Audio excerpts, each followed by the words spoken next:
الرجیم یا ایھا الرسل کلوا من الطیبات واعملوا صالحا انی بما تعملون علیم۔ ان کا سوال یہ ہے کہ یہ کن رسولوں سے خطاب ہے جن کو جمع کے صیغے میں مخاطب کیا گیا ہے؟ سب کو، جی سب سے خطاب ہے۔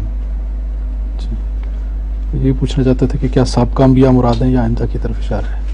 اور رسول میں سب ہیں۔ جب اللہ تعالیٰ رسول کا لفظ استعمال فرماتا ہے تو ایک ایسا عمومی ارشاد ہے جو سب رسولوں پر برابر اطلاق پاتا ہے، کوئی بھی اس سے مستثنا نہیں ہوتا، اور یہ مضمون بھی ایسا ہے کہ اس سے مستثنا ہو ہی نہیں سکتا کوئی، رسول ہو یا غیر رسول ہو، یہ تو مشترک حکم ہے کہ نیک اعمال کرو اور اچھی چیزیں کھایا کرو، پاک چیزیں کھایا کرو۔ ان کو ذہن میں کس طرح آگے کوئی نبی مستثنا ہو سکتا ہے اس سے؟